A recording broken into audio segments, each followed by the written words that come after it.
കഴിഞ്ഞ അധ്യായത്തിൽ നാം പറഞ്ഞു നിർത്തിയത് സലാഹുദ്ദീൻ്റെ അധ്യാപകൻ കുത്തുബുദ്ദീൻ നിഷാപൂരിയെക്കുറിച്ചാണല്ലോ. അദ്ദേഹത്തെ സൃഷ്ടിച്ച വൈജ്ഞാനിക പാരമ്പര്യം ഇമാം ഗസാലിയിൽ നിന്നാണ് ആരംഭിക്കുന്നത്. അത് പ്രധാനമാണ്. കാരണം പറയാം. സലാഹുദ്ദീൻ്റെ കഥയുടെ പശ്ചാത്തലമായ പ്രദേശങ്ങൾ ഇന്ന് കടന്നുപോയിക്കൊണ്ടിരിക്കുന്ന രാഷ്ട്രീയ സാമൂഹിക സാഹചര്യങ്ങളെക്കുറിച്ച് നമുക്കറിയാം. അത് ഈ സംഭവങ്ങളെയും ആശയങ്ങളെയും എല്ലാം അതിൻ്റെ ചരിത്ര മൂല്യങ്ങൾക്കപ്പുറം പല മാനങ്ങളിൽ ഉയർത്തുന്നുണ്ട്. ഇമാം ഗസാലിക്കെതിരിൽ മൊറോക്കൻ തത്വചിന്തകനായ മുഹമ്മദ് അബ്ദുൽ ജബ്രി അടക്കം പല ആധുനിക അറബ് ചിന്തകരും ഉന്നയിച്ച ഒരു വിമർശനം ഈ പശ്ചാത്തലത്തിലുള്ളതാണ്. 60കളിൽ അറബ് ദേശീയതയ്ക്ക് മേൽ അപമാനഭാരത്തിന്റെ കനല് കോരിയിട്ട അറബ് ഇസ്രായേൽ യുദ്ധപരാജയത്തിന്റെ സമയത്താണ് അത് ഉന്നയിക്കപ്പെട്ടത്. ഇമാം ഗസാലി തന്റെ ആത്മീയ പ്രതിസന്ധിക്ക് ശേഷം ജെറൂസലേമിൽ താമസിച്ചു മടങ്ങി ഏറെ കഴിയും മുമ്പാണ് കുരിശു യോദ്ധാക്കളുടെ ആദ്യ ആക്രമണങ്ങൾ ഉണ്ടായത് എന്ന് ചരിത്രത്തിൽ കാണാം. പക്ഷേ ഗസാലി ഇമാം തന്റെ കൃതികളിൽ എവിടെയും ഈ സംഭവത്തെ പരാമർശിക്കുന്നില്ല. ഇത് അദ്ദേഹത്തിന്റെ ചിന്തകളെ വിമർശിക്കാൻ ഉപയോഗിക്കപ്പെടുന്നു.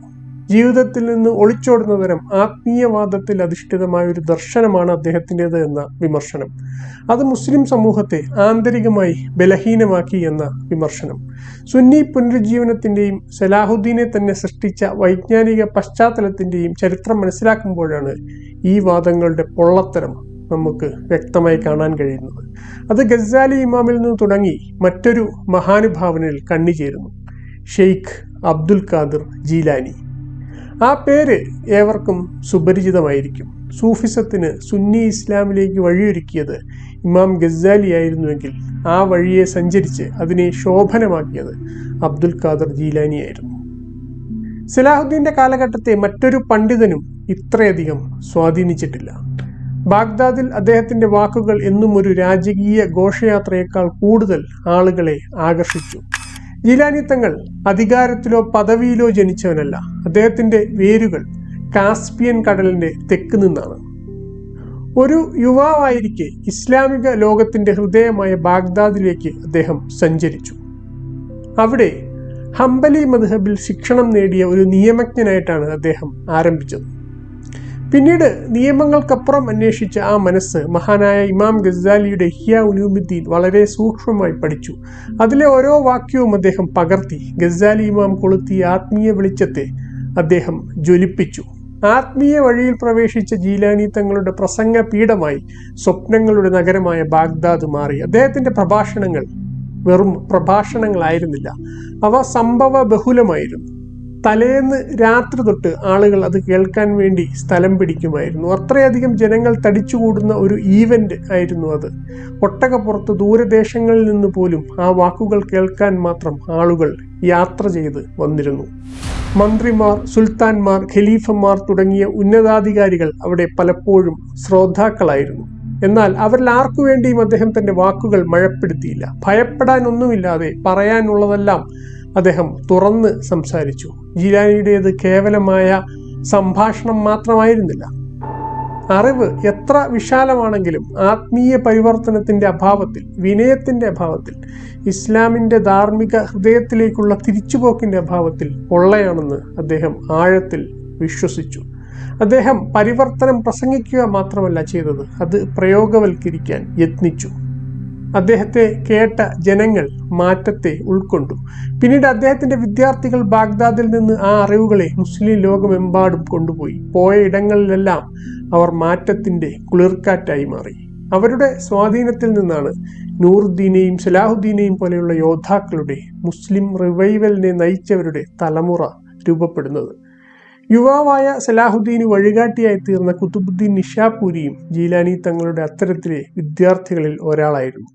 നൂറുദ്ദീൻ ഡമാസ്കസിന്റെ ഭരണാധികാരിയായ കാര്യമാണ് നാം കഴിഞ്ഞ അധ്യായത്തിൽ പറഞ്ഞത്. അധികാര ബലാബലത്തിൽ അതോടെ മാറ്റങ്ങൾ വന്നു. ആ നിമിഷം മുതൽ ഈജിപ്ത് ജെറൂസലേമിലേക്കുള്ള താക്കോലായി.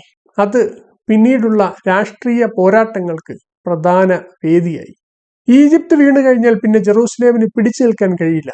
ലാറ്റിൻ രാജ്യം ആ അപകടം മനസ്സിലാക്കി. നൂറുദ്ദീൻ വടക്കുനിന്ന് ആക്രമണം നടത്തുമ്പോൾ അവരെ പിന്തുണയ്ക്കുന്ന ഒരു പ്രസ്ഥാനം, ഒരാശയം തെക്ക് ഈജിപ്തിൽ നിന്നുകൂടി ആക്രമിച്ചാൽ കുരിശു യുദ്ധക്കാർ അതിനിടയിൽ കുടുങ്ങിപ്പോവും.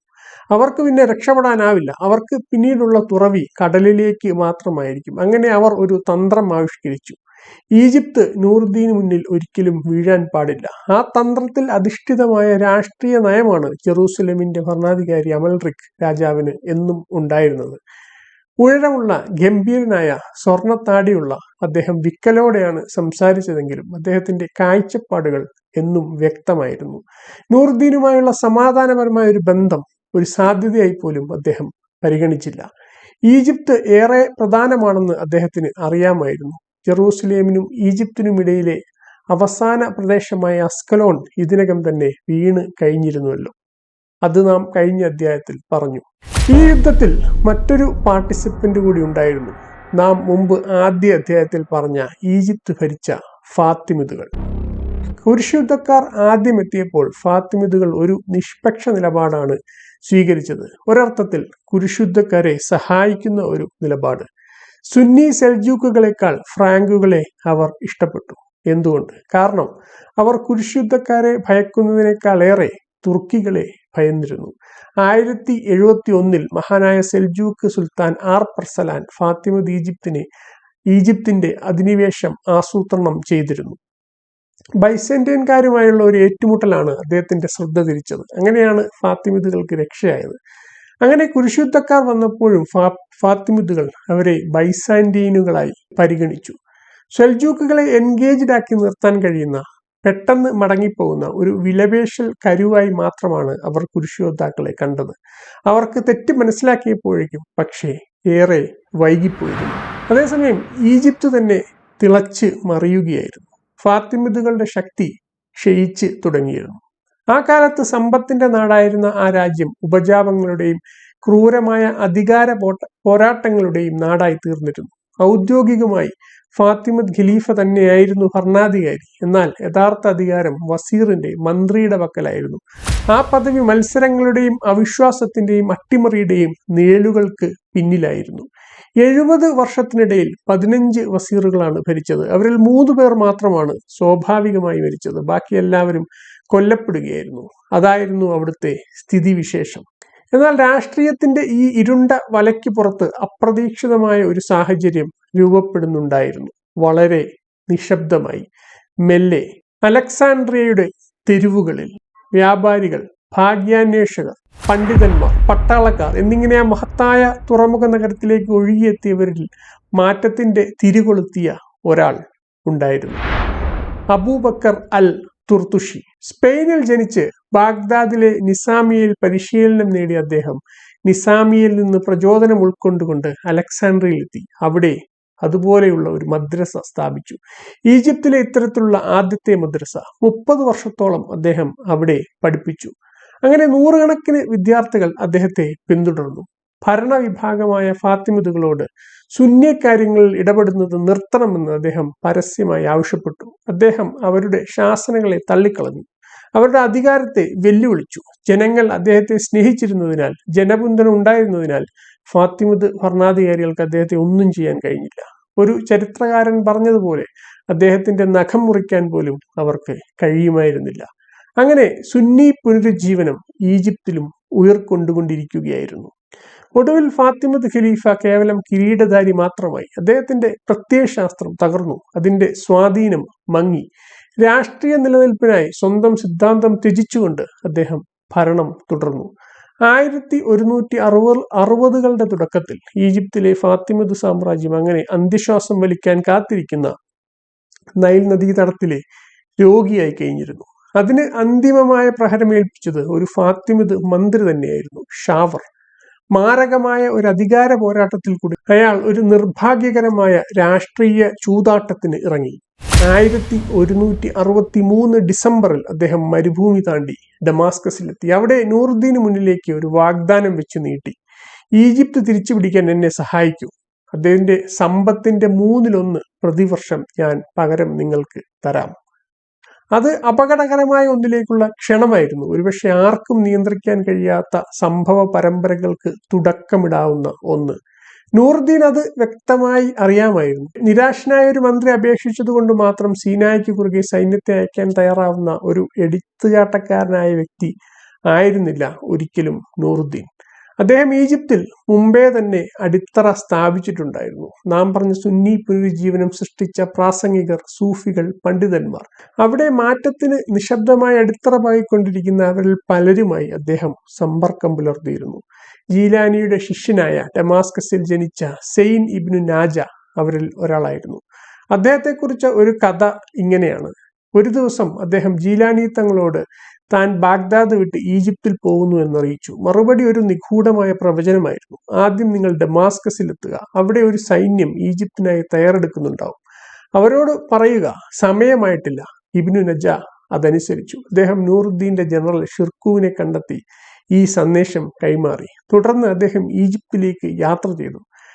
അവിടെ എത്തി ഫാത്തിമദ് ഖലീഫയ്ക്ക് ഈ ആക്രമണത്തെക്കുറിച്ച് അദ്ദേഹം മുന്നറിയിപ്പ് നൽകിയത്. അങ്ങനെ അദ്ദേഹം ക്രമേണ ഫാത്തിമദ് ഭരണാധികാരികളുടെ വിശ്വസ്തനായി. അവരുടെ രഹസ്യങ്ങൾ മുഴുവനും മനസ്സിലാക്കി. ഇതൊരു പക്ഷേ കഥ മാത്രമായിരിക്കാം, എന്നാൽ അത് നൽകുന്ന ഒരു സൂചനയുണ്ട്. അതാണ് പ്രധാനം. വേറെയും പേരുകളുണ്ട്. സൂഫി ഷെയ്ഖായ ഉസ്മാൻ ഇബ്നു മർസൂഖ്, പണ്ഡിതനും കവിയുമായ അബ്ദുള്ള അൽ ഖിസാനി. വൻതോതിൽ ജനപിന്തുണയുള്ള ഇത്തരം നേതാക്കളുടെ പിന്തുണയാണ് ഈജിപ്ത് പിടിക്കാൻ ആവശ്യമെന്ന് നൂറുദ്ദീന് വ്യക്തമായിരുന്നു. അപ്പോഴും ഈജിപ്ത് ആക്രമിക്കുക എന്നത് ഒരു അപകടകരമായ ചൂതാട്ടം തന്നെയായിരുന്നു. മന്ത്രി ഷാവർ ആവട്ടെ വിശ്വസിക്കാൻ കൊള്ളാത്തവനും. എന്നിട്ടും ഒടുവിൽ നൂറുദ്ദീൻ ആ നീക്കം നടത്താൻ തീരുമാനിച്ചു. അദ്ദേഹം ജനറൽ ഷിർക്കുവിനോട് ഈജിപ്തിലേക്ക് ഒരു സൈന്യത്തെ നയിക്കാൻ ഉത്തരവിട്ടു. ആ യാത്രയിൽ ഷിർക്കുവിന്റെ കൂടെ അധികം അറിയപ്പെടാത്ത ഒരു ചെറുപ്പക്കാരൻ കൂടി ഉണ്ടായിരുന്നു. 27 വയസ്സ് മാത്രം പ്രായമുള്ള സലാഹുദ്ദീൻ. ഈ കാലം വരെ സലാഹുദ്ദീന്റെ ജീവിതത്തെക്കുറിച്ച് നമുക്ക് ഏറെയൊന്നും അറിയില്ല. എന്നാൽ ഈജിപ്തിലേക്ക് തിരിച്ച ആ നിമിഷം മുതൽ അദ്ദേഹം ചരിത്രത്തിന്റെയും പ്രസിദ്ധിയുടെയും വെള്ളി വെളിച്ചത്തേക്ക് ഉദിച്ചുയരാൻ തുടങ്ങി.